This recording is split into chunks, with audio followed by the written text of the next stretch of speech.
আসসালামু আলাইকুম। একটা বিষয় নিয়ে আজকে আলোচনা করব, তার আগে এই ভিডিওটা আগে দেখুন। আজকে বাড়িওয়ালার সাথে গিয়েছিলাম গোডাউনে মাল ফেরত দিতে, কিছু মাল ওয়েস্টেজ হয়েছে সেগুলো ফেরত দিতে। তো মাল ফেরত দিতে গিয়ে দেখি যে এমন একটা অবস্থা, মাল দেওয়ার সময় তারা কোনো কিছু দেখে না, অথচ মাল যখন আমরা ফেরত দিতে যাই তখন প্রত্যেকটা টাইলসে একটা একটা করে গুনে কোনটাতে মশলা ভরেছে কিনা, কোনোটায় পানি ভরেছে কিনা এগুলো দেখে দেখে নিচ্ছে। যদি একটু টাইলসের কোনা ভাঙা থাকছে সেটা রিটার্ন দিচ্ছে যে এটা ফেরত নেওয়া যাবে না। অথচ দেখেন আমাদের বাড়িওয়ালার, আমরা মিস্ত্রি যখন মাল কিনি তখন কার্টুন টাইলস ভাঙা থাকে। এটার প্রতিবাদ কে জানাবে? তো এখন আসি আসল কথায়।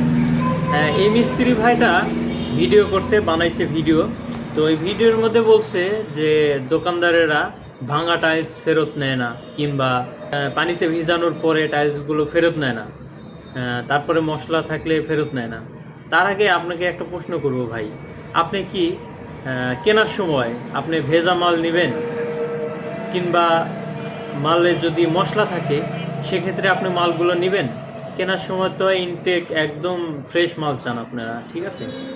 এখন আসি, মিস্ত্রি ভাই আপনি জানবেন যে অনেক সময় আপনার কাজের সময় ভালো টাইলস কাটতে হয়, এটা আমরাও জানি, সবাই জানি। তার পাশাপাশি অনেক সময় ভাঙা মাল যায়, আমরাও জানি। এখন টোটাল কথা হচ্ছে, আপনারা মিস্ত্রিরা কিন্তু অনেক সময় ভালো টাইলস কেটে খারাপ টাইলসটা পাশে রেখে দেন। কিন্তু দেখা গেল যে আমি যদি ওই ভাঙা টাইলসটাই কাটে তারপরে ওই টাইলসটা লাগাই দেন, সেক্ষেত্রে আমাদেরও ভালো, আপনারও ভালো, বাড়িওয়ালারও ভালো, কোনো গ্যাঞ্জাম হলো না। সেক্ষেত্রে আপনারা চিন্তা করবেন যে ভাঙা টাইলস কোনগুলো আছে সেগুলো আগে ব্যবহার করা যায় কিনা, সেদিকে আপনারা একটু নজর দিবেন, ঠিক আছে? তাহলে এই সমস্যাগুলো হয় না আসলে। আর ভেজার ক্ষেত্রে, ভেজা টাইলস আমরা ফেরত নিই না, কারণ ভেজা টাইলসের টেম্পার নষ্ট হয়ে যায়। যেগুলো আপনার গোডাউনে পরে থেকে নষ্ট হয়ে যায়, টেম্পার নষ্ট হয়ে যায়, যার কারণে আমরা ফেরত নিই না। আর মশলাওয়ালা তো বললামই, মশলা থাকলে সেগুলো কোনো কাস্টমার নিতে চায় না। সেক্ষেত্রে আপনারা অবশ্যই এদিকে নজর রাখবেন, যাতে যতটুকু প্রয়োজন ততটুকু আপনারা ভিজাবেন। আর যদি ভাঙা থাকে সেক্ষেত্রে আপনারা ব্যবহার করতে পারতেছেন না, একদমই ব্যবহার অযোগ্য, সেক্ষেত্রে আপনি সাথে সাথে আমাদেরকে জানাবেন, ওই ফেরত নিয়ে আসবেন। সেক্ষেত্রে একটা মিসআন্ডারস্ট্যান্ডিং হয়ে যায়, আমরা ভাবি যে আপনি হয়তো বা কাজের সময় ভেঙেছেন, কিন্তু এটা আসলে আপনার জায়গা আপনি সঠিক, আমাদের জায়গা আমরা সঠিক।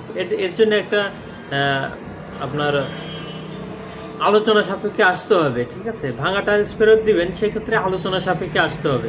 তো ভিডিওটাতে করছেন, এটা আমি রিয়াকশন দিতে চাইছিলাম না, তারপরে দিলাম। আপনার কাজটা অনেক ভালো লাগে, আপনার ভিডিওগুলো অনেক ভালো লাগে, আমি দেখি।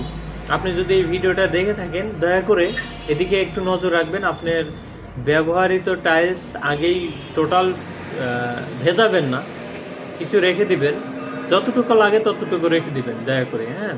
আর ফেরত দেওয়ার আগেই আমাদেরকে জানাবেন, দোকানদারকে, যেখান থেকেই নেন দোকানদারকে অবশ্যই জানাবেন, ভাই আপনার টাইলস এরকম কার্টুন থেকে ভাঙা আসছে, আপনি কি করবেন? সেক্ষেত্রে আমরা কিন্তু কম্প্রোমাইজ করি, ঠিক আছে? ফেরত নেই, কিংবা না নিলেও ওই টাকাটা আমরা ফেরত দিয়ে দিই।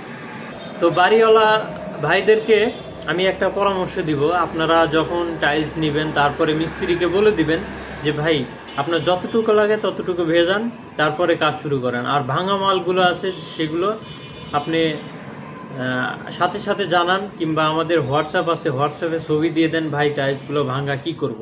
সেক্ষেত্রে আমরা একটা আপনাকে পরামর্শ দিব, কিংবা যদি ফেরত নেওয়ার হয় সেক্ষেত্রে আমরা নিব। আমরা চাই না যে আপনাদের ক্ষতি হোক, ঠিক আছে?